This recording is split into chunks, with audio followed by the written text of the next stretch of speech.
Bapak Ibu Saudara-saudari sekalian yang dikasihi oleh Tuhan, Jemaat Gereja Kristen Kalam Kudus Bandung 3 unit dimanapun Anda berada, atau siapapun Anda yang sedang mengikuti video pengajaran ini, senang sekali saya, penginjil Wilfried Johansen, bisa kembali menyampaikan pengajaran tentang doa.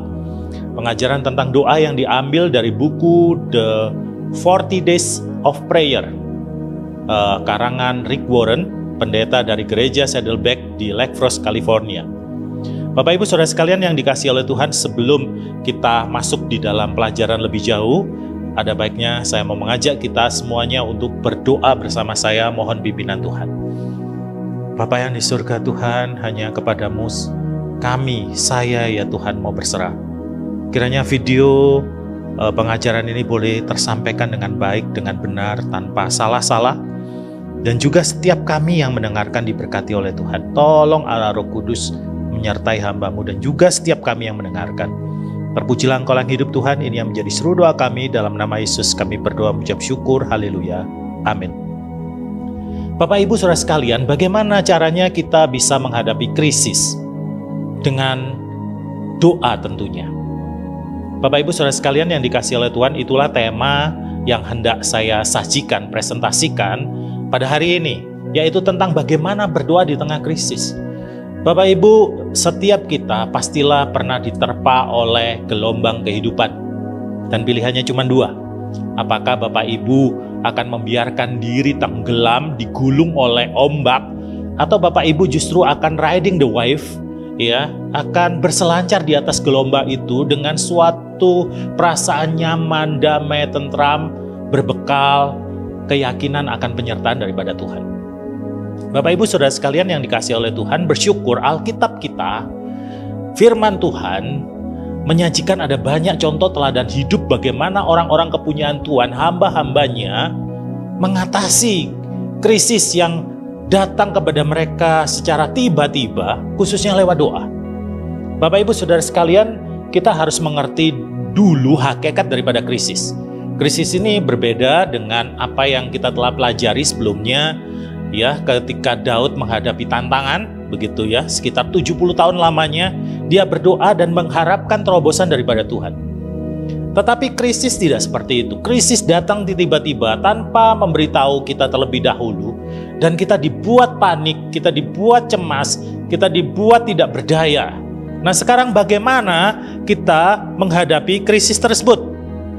Bapak Ibu Saudara sekalian, saya merekomendasikan kepada Anda untuk terlebih dahulu membaca kitab 2 Tawarik pasal 20. Bapak Ibu bisa pause video pengajaran ini dan Bapak Ibu bisa membaca kitab 2 Tawarik pasal yang kedua ayat yang ke-20.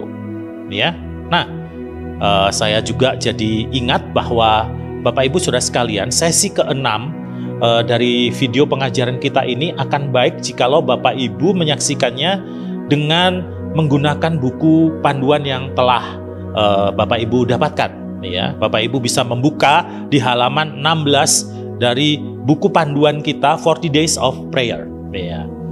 Nah, Bapak Ibu Saudara sekalian, siapa tokoh yang akan kita pelajari hari ini berkenaan dengan bagaimana dia menghadapi krisis dengan berdoa dan dia bisa melewatinya dengan berhasil. Tokoh itu adalah bernama Yosafat, Bapak Ibu. Ya, Bapak Ibu bisa membaca di kitab 2 Tawarik pasal yang ke-20. Nah, sebagai latar belakang, Yosafat adalah salah satu raja Yehuda yang sangat saleh, Bapak Ibu. Di masa pemerintahannya terjadi pembaharuan iman, pembaharuan spiritual, rohani, di mana Tuhan betul-betul memberkati raja dan umatnya. Tetapi Bapak Ibu Saudara sekalian, justru pada saat pemerintahan Yosia juga yang saleh itu, Tuhan mengizinkan dia melewati krisis. Artinya apa Bapak Ibu? Artinya bahwa kita sebagai orang percaya tidak imun, tidak kebal dari krisis juga. Apa yang terjadi Bapak Ibu? Kita baca di dalam 2 Tawarik 20 ayat yang kedua sampai yang ketiga.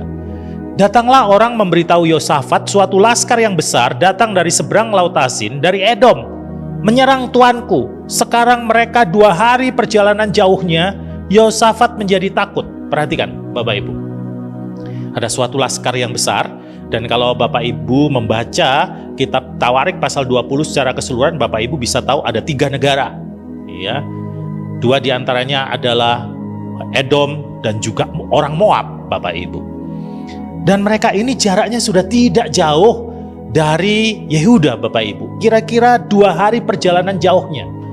Begitu dekat, sehingga rasanya tidak mungkin untuk melakukan persiapan membuat benteng atau apapun.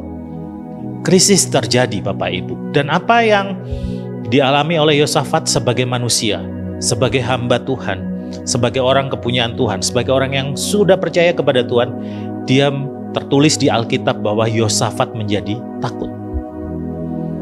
Wajar jikalau ketika kita menghadapi krisis, Bapak Ibu, kita menjadi takut, kita menjadi panik, kita menjadi gelisah, mungkin khawatir. Tetapi bagaimana respon kita kemudian terhadap krisis itu? Apa yang harus kita lakukan? Itu yang menjadi penting, Bapak Ibu. Nah, ada 6 pelajaran dari Raja Yosafat yang kita bisa dapatkan dari video pengajaran ini yang bisa kita pelajari, ya. Pelajaran yang pertama, Bapak Ibu bisa buka halaman yang ke-69, di situ ada titik-titik kosong yang harus diisi. Begini. Pelajaran yang pertama adalah berpalinglah kepada Allah untuk mendapatkan pertolongan. Saya ulang lagi, berpalinglah kepada Allah untuk mendapatkan pertolongan. Jadi Yosafat yang takut itu, Bapak Ibu, kalau kita baca di dalam kitab 2 Tawarik 20 ayat yang ketiga, tertulis begini, Yosafat menjadi takut lalu mengambil keputusan untuk mencari Tuhan. Yosafat mengambil keputusan untuk mencari Tuhan, dan ia menyerukan kepada seluruh Yehuda supaya berpuasa. Jadi Bapak Ibu, oke, kita takut, oke, kita khawatir, kita cemas, tetapi kemudian apa? Kita perlu belajar dari Yosafat bahwa kita harus mengambil keputusan untuk mencari Tuhan. Dan bahkan dia tidak sendirian, dia menyerukan, dia mengajak, dia berbagi beban kepada seluruh rakyat Yehuda supaya berpuasa. Bapak Ibu, apa yang kita bisa pelajari dari kasus ini? Seringkali ketika kita punya pergumulan, kita tidak mau berbagi kepada orang lain. Kita mungkin berpikir, saya tidak ingin membuat orang lain jadi juga kepikiran atau terlimpahi beban karena saya. Mungkin kita berpikir bahwa itu adalah suatu tindakan yang humble, yang rendah hati. Tetapi justru sebaliknya, bisa jadi itu adalah tindakan yang sombong, di mana kita tidak mau membagikan beban kita kepada orang lain karena kita merasa kita mampu mengatasi masalah itu sendiri. Bapak Ibu, gereja punya komunitas. Di Gereja Kristen Kalam Kudus Bandung kita punya kelompok kecil yang bernama Cross. Kita punya doa pagi, ya, persekutuan doa pagi atau doa fajar, di mana di dalam doa persekutuan itu ada pokok-pokok doa juga. Kita bisa berbagi beban kita di situ, Bapak Ibu Saudara sekalian. Ya, kembali ke permasalahan kita, Yosafat takut. Jadi seharusnya alih-alih membiarkan sebuah masalah mengintimidasi kita, membuat kita takut, mari Bapak Ibu kita bisa jadikan itu motivasi bagi kita untuk berdoa. Ya, kita perlu datang kepada Tuhan meminta hikmat sebelum kita melakukan hal yang lain. Itulah yang dilakukan oleh Yosafat. Ketika dia takut, apa hal pertama yang dia lakukan? Ia mengambil keputusan untuk mencari Tuhan. Ya. Nah, Bapak Ibu, di dalam 2 Tawarik pasal 20 ini kita bisa melihat atau membaca juga doa daripada seorang Yosafat. Nah, di dalam doa itu ada 4 hal yang kita bisa perhatikan atau ingat. Ya, pertama, ingat apa? Ingatlah betapa besarnya Allah itu. Lagi, saya ulang ya. Bapak Ibu bisa tuliskan, ingatlah betapa besarnya Allah itu. Di dalam kitab 2 Tawarik 20 ayat yang ke-6 tertulis begini, ya Tuhan Allah nenek moyang kami, bukankah engkau Allah di dalam surga, bukankah engkau memerintah atas segenap kerajaan bangsa, kuasa dan keperkasaan ada di dalam tanganmu, sehingga tidak ada orang yang dapat bertahan melawan engkau. Yosafat meyakini bahwa tidak ada orang yang dapat bertahan melawan Tuhan. Kuasa dan keperkasaan ada di dalam tangan Tuhan. Bapak Ibu, ketika kita punya keyakinan, kita ingat betapa besarnya Allah itu, apa efeknya buat kita? Ketika kita percaya kepada Tuhan yang besar, masalah kita akan jadi kecil tentunya. Amin Bapak Ibu. Yang kedua, dari doa Yosafat kita belajar Ingat apa lagi Bapak Ibu? Ingatlah apa yang Allah telah lakukan. Ingatlah apa yang telah Allah lakukan. Di dalam kitab 2 Tawarik pasal yang ke-20 ayat yang ke-7 tertulis begini. Bukankah engkau Allah kami yang menghalau penduduk tanah ini dari depan umatmu Israel? Jadi di dalam doanya, Yosafat ini mengingat apa yang Tuhan sudah lakukan jauh sebelumnya. Dan itu juga seharusnya menjadi pemikiran kita bahwa kalau Tuhan menyertai kita hingga detik ini, dan saya yakin di dalam kehidupan kita yang lampau ada banyak krisis juga, dan bagaimana Tuhan juga sudah menolong, tentu Tuhan juga tidak akan tinggalkan kita. Dia akan menyertai kita melewati krisis yang sekarang. Nah Bapak Ibu, saya akan lanjut lagi. Lewat doa Yosafat ada hal apa lagi yang kita bisa ingat? Kita bisa catat, ingatlah apa yang telah Allah janjikan. Saya ulang lagi, ingatlah apa yang telah Allah janjikan. Masih di dalam kitab 2 Tawarik pasal 20 ayat ke-7 berbunyi begini. Bukankah engkau memberikan tanah ini kepada keturunan Abraham sahabatmu itu untuk selama-lamanya? Di sini seperti Yosafat mau mengingatkan dirinya sendiri tentang bagaimana Tuhan itu sudah berjanji. Dan kalau Tuhan sudah berjanji, tentunya dia akan menepati Bapak Ibu. Bapak Ibu, saudara sekalian yang dikasihi Tuhan, dan akhirnya apa yang kita bisa pelajari dari doa seorang Yosafat, yaitu halaman yang ke-70 sekarang Bapak Ibu bisa buka. Bapak Ibu bisa tulis, mintalah sesuai dengan karakter Allah. Saya ulangi, mintalah sesuai dengan karakter Allah. Di ayat berikutnya, ayat yang ke-10 sampai ayat yang ke-12 dari kitab 2 Tawarik pasal 20 tertulis begini. Ketika orang Israel datang dari tanah Mesir, engkau melarang mereka memasuki negerinya, oleh sebab itu mereka menjauhinya dan tidak memusnahkannya. Lihatlah, sebagai pembalasan mereka datang mengusir kami dari tanah milik yang telah engkau wariskan kepada kami. Ya Allah kami, tidakkah engkau akan menghukum mereka? Bapak Ibu saudara sekalian, ayat ini bisa ditafsirkan bagaimana Yosafat itu tahu bahwa Allah itu adil, begitu ya. Allah akan bertindak Bapak Ibu. Jadi intinya Yosafat mau berkata kepada Allah kira-kira seperti ini. Aku mengetahui siapa engkau. Aku mengetahui apa yang telah engkau lakukan ya Allah. Aku mengetahui apa yang telah engkau katakan. Dan aku mengetahui apa yang sanggup engkau lakukan. Dan sekarang aku meminta engkau melakukannya lagi. Jadi itulah 4 hal Bapak Ibu yang kita bisa pelajari dari doa syafaat. Apa aja tadi? Saya ingin ulang lagi ya Bapak Ibu. Yang pertama, kita harus ingat ketika kita berdoa, ingatlah betapa besarnya Allah itu. Yang kedua, kita bisa mengingat apa yang telah Allah lakukan di dalam hidup kita. Yang ketiga, kita bisa mengingat apa yang telah Allah janjikan. Dan yang terakhir adalah mintalah sesuai dengan karakter Allah. Allah itu adil, Allah itu maha pengasih, Allah itu menyayangi kita. Dia akan melakukan segalanya untuk kebaikan kita. Baik, nah sekarang saya akan kembali lagi kepada poin apa yang kita bisa pelajari dari Yosafat secara keseluruhan ya. Tadi saya baru yang pertama, saya akan masuk yang kedua. Yang kedua adalah akui keterbatasan kita. Ayatnya yuk kita buka 2 Tawarik 20 ayat yang ke-12 yang berbunyi begini. Kami tidak mempunyai kekuatan untuk menghadapi laskar yang besar ini. Ada salah satu terjemahan dalam Alkitab yang mengatakan begitu ya. Kami tidak mempunyai kekuatan untuk menghadapi laskar yang besar ini yang datang menyerang kami. Kami tidak tahu apa yang harus kami lakukan. Coba Bapak Ibu perhatikan frasa-frasa itu ya. Suatu bentuk pengakuan bahwa diri mereka tidak mampu. Kami tidak mempunyai kekuatan. Kami tidak tahu apa yang harus kami lakukan. Bapak Ibu, mujizat tidak akan pernah terjadi sebelum kita mengakui bahwa situasinya tidak mungkin terselesaikan tanpa campur tangan Allah. Justru ketika kita mengakui keterbatasan kita bahwa kita tidak mampu berbuat apa-apa, disitulah mujizat mencari jalan masuk dan mewujud Bapak Ibu. Ya. Matius 19 ayat 26 berkata begini. Bagi manusia hal ini tidak mungkin. Tetapi bagi Allah segala sesuatu mungkin. Saya ulang. Bagi manusia mungkin tidak mungkin. Tetapi bagi Allah segala sesuatu mungkin. Ya, itu hal kedua yang kita bisa pelajari dari seorang Yosafat. ketika menghadapi krisis. Yang ketiga,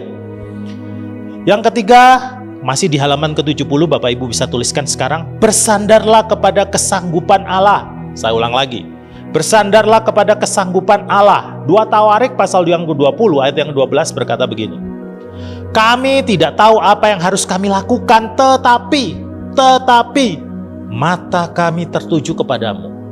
Frasa mata kami tertuju kepadamu artinya adalah kita, Yosafat, orang Yehuda mau bersandar kepada kesanggupan Allah, Bapak Ibu. Jadi artinya apa, Bapak Ibu? Alihkan perhatian kita dari masalah yang sedang kita hadapi sekarang ini kepada siapa? Kepada Allah. Allah yang sanggup memberikan solusi. Allah pemberi solusi. Yang keempat, Bapak Ibu, kita bisa tuliskan, Bapak Ibu, di halaman 70, tenanglah dalam iman. Tenanglah dalam iman. Saya akan bacakan dasar ayat berikutnya, ayat yang ke-15. Janganlah kamu takut dan terkejut karena laskar yang besar ini, sebab bukan kamu yang akan berperang melainkan Allah. Sebab bukan kamu yang akan berperang melainkan Allah. Dalam peperangan ini tidak usah kamu bertempur, hai Yehuda dan Yerusalem. Tinggallah berdiri di tempatmu dan lihatlah bagaimana Tuhan memberikan kemenangan kepadamu. Janganlah kamu takut dan terkejut. Ini adalah ayat yang powerful sekali, Bapak Ibu. Seringkali ketika kita menghadapi krisis, apa yang kita lakukan? Kita cenderung, we tend to doing something. Kita akan cenderung untuk melakukan sesuatu, gantinya tend to doing nothing. Gantinya kita berdiam diri, gantinya berdoa. Bapak Ibu, dari ayat tadi kita bisa merumuskan kalimat seperti ini. Ketika kita meletakkan hidup kita di dalam tangan Tuhan, maka peperangan kita akan menjadi peperangan Tuhan. Dan musuh kita akan menjadi musuh Tuhan. Dan Tuhan akan berkata kepada kita sama seperti Ia pernah berkata kepada Yosafat, tenang saja, semua saya yang urus. Kira-kira Tuhan mau berkata begitu. Bapak Ibu, saudara sekalian yang dikasihi oleh Tuhan, seringkali ketika krisis datang kita akan cari orang, kita akan bertanya ini, bertanya itu, begitu. Gantinya kita mencari Tuhan lewat firman. Bapak Ibu, ada ayat penting di ayat yang ke-20, ya. Percayalah kepada Tuhan Allahmu dan kamu akan tetap teguh.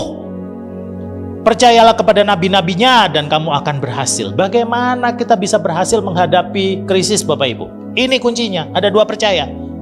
Percaya kepada Tuhan, Allah, dan kedua kepada siapa, Bapak Ibu? Percaya kepada nabi-nabinya. Nabi-nabinya artinya apa, Bapak Ibu? Dalam konteks perjanjian lama, nabi itu adalah kepanjangan lidah Tuhan. Tuhan berbicara lewat nabinya, dan sekarang, hari ini Tuhan berbicara lewat apa, Bapak Ibu? Lewat firman Tuhan, lewat Alkitab. Tetapi justru yang kita tahu, ketika kita sedang krisis, kita akan mencari omongan orang lain. Kita akan mencari advice orang lain. Kita akan mencari nasihat orang lain. Jarang sekali, saya yakin, ketika kita menghadapi krisis, kita akan cari firman Tuhan. Tuhan mau ngomong apa sama saya?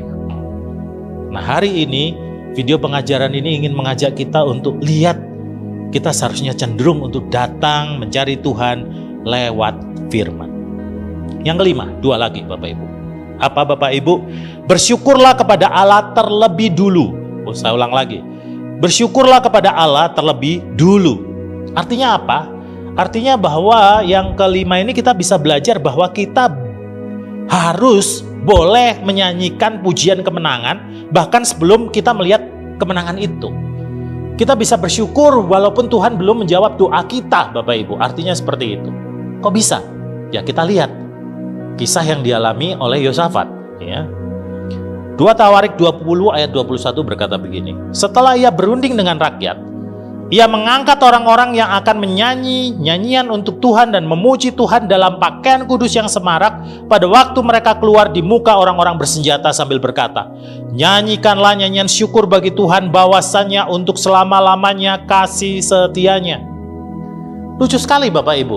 Jawaban doa belum ada, sedangkan Yosafat mengajak rakyatnya untuk menyanyi memuji Tuhan.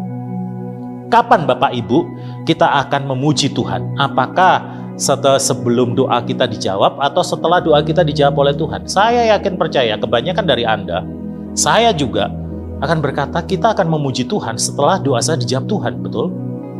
Tetapi ayat ini tidak berkata begitu. Ayat ini justru mengajak kita untuk menyanyikan pujian kemenangan itu bahkan sebelum kita melihat hasil dari doa kita, Bapak Ibu. Artinya apa? Kita mau diajak bersyukur kepada Tuhan atas apa yang akan Ia kerjakan. Akan Ia kerjakan. Walaupun kita tidak mengerti bagaimana Tuhan akan melakukannya. Tetapi jika kita berterima kasih kepada Tuhan sebelum bukti itu ada, sebelum jawaban doa itu ada, itu namanya bersyukur, Bapak Ibu. Ya, maafkan, itu artinya iman. Saya ulangi ya, Bapak Ibu, begini. Apa perbedaan antara bersyukur dan iman? Bersyukur itu artinya kita berterima kasih kepada Tuhan setelah ada jawaban doa. Betul ya, Bapak Ibu? Ini saya pelan-pelan supaya saya bisa menyampaikan dengan jelas. Tetapi kalau Bapak Ibu berterima kasih sebelum ada bukti jawaban doa, itu artinya Bapak Ibu beriman. Dan imanlah yang dicari oleh Tuhan. Begitu ya Bapak Ibu. Ibrani 11 ayat yang ke-6 berbunyi demikian. Tetapi tanpa iman tidak mungkin orang berkenan kepada Allah. Sebab barang siapa berpaling kepada Allah, ia harus percaya bahwa Allah ada dan bahwa Allah memberi upah kepada orang-orang yang sungguh-sungguh mencari Dia. Karena ada iman, ada upah, Bapak Ibu. Nah, apakah Raja Yosafat dan orang Yehuda diberi upah karena mereka beriman? Ada, Bapak Ibu. 2 Tawarik 20 ayat yang ke-22 sampai 23 berkata begini ya, dalam versi bahasa Indonesia sehari-hari. Pada waktu paduan suara itu mulai bersorak menyanyi, Tuhan mengadakan kekacauan di tengah-tengah tentara musuh yang sedang menyerang. Tentara Amon dan Moab menyerang tentara Edom dan menghancurkannya sama sekali. Kemudian mereka balik menyerang satu sama lain dengan sengit. Bayangkan Bapak Ibu, ada kuasa di dalam iman dan pujian, Bapak Ibu. Raja Yosafat dan Yehuda mengucap syukur dulu sebelum doanya dijawab oleh Tuhan. Dan yang terjadi sangat luar biasa. Tuhan mengabulkan doa mereka. Tuhan membuat 3 negara besar itu, ya, orang Amon, kerajaan Edom, kerajaan Moab, justru mereka saling membunuh. Bapak Ibu bisa lihat, alih-alih berlari ketakutan, yang tadinya takut, bangsa Israel justru berdiri teguh dalam iman. Mereka tidak perlu mengangkat senjata, cukup mengangkat suara dalam pujian saja dan semua musuh mereka hancur. Sekali lagi, ada kuasa dalam pujian.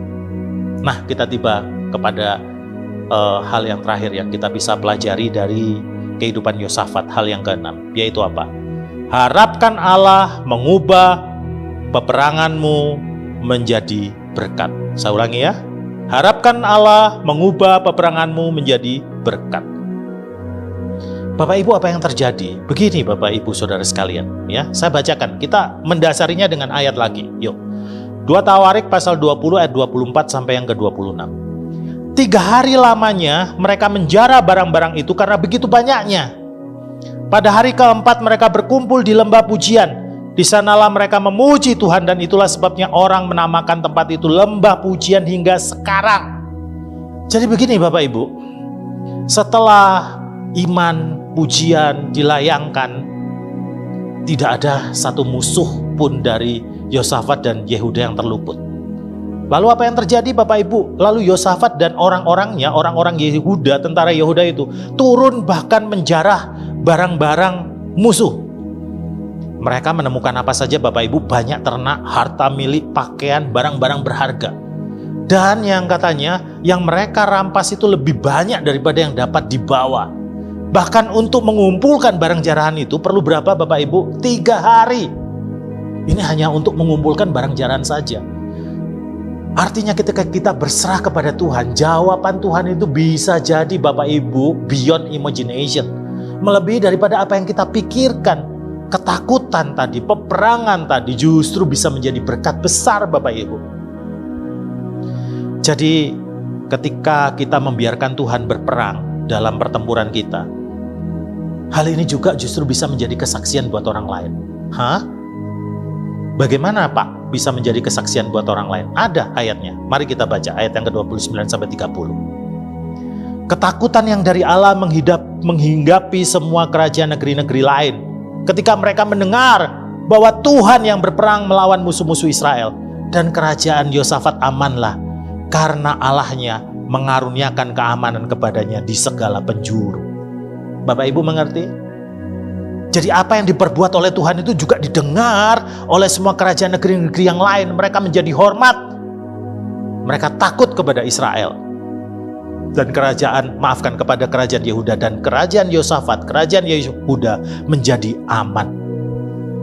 So Bapak Ibu, sama ulang lagi. Dari kehidupan Yosafat, apa yang kita bisa pelajari? Bagaimana ketika kita menghadapi krisis? Berdoa tentunya. Berdoa dengan sikap seperti apa? Kita mesti berpaling kepada Allah untuk mendapatkan pertolongan. Yang kedua, akui keterbatasan kita, Bapak Ibu Saudara kalian. Yang ketiga, bersandar kepada kesanggupan Allah. Yang keempat, tenanglah dalam iman. Yang kelima, bersyukurlah kepada Allah terlebih dahulu. Dan yang terakhir apa Bapak Ibu? Harapkan Allah mengubah peperangan Anda menjadi berkat. Kiranya video pengajaran ini menjadi berkat buat kita sekalian. Mari kita berdoa. Bapak Ibu, sembari berdoa, saya mau menyapa Bapak Ibu yang menyaksikan video pengajaran ini. Bisa jadi beberapa dari Anda sedang menghadapi krisis. Krisis ringan, krisis sedang, krisis berat. Tuhan sedang menyapa Anda. Mari, bawa itu kepada Tuhan dan tenanglah. Yakinlah bahwa peperangan Anda akan menjadi peperangan Dia. Dan Dia sanggup mengubah peperangan itu menjadi berkat dan kesaksian. Bapa yang di surga, terima kasih untuk video pengajaran yang kami dengarkan. Terus tanamkan spirit doa di dalam hidup kami. Biarkan kami melihat mujizat demi mujizat-Mu makin nyata, makin banyak terjadi di dalam hidup kami lewat doa. Tolong setiap orang yang mengikuti video pengajaran ini ya Tuhan, khususnya mereka yang berdoa berpuasa, terus ya Tuhan Yesus nyatakan diri-Mu, damai sejahtera-Mu, sukacita dan berkat-Mu. Terpujilah Engkau yang hidup Tuhan, ini yang menjadi seru doa kami. Dalam nama Yesus kami berdoa mengucap syukur, haleluya, amin. Terima kasih Bapak Ibu Saudara sekalian. Setelah Bapak Ibu sudah menyaksikan video pengajaran ini, mohon maaf jika ada kata yang salah. Dan lewat kesempatan ini juga saya mau mengucapkan terima kasih kepada Saudara Riki Dosan dari Gereja Kristen Kalam Kudus Kopo Permai, ya, yang membantu saya di dalam perekaman video ini. Sampai bertemu lagi Bapak Ibu, selamat berdoa, selamat berpuasa, Tuhan Yesus memberkati.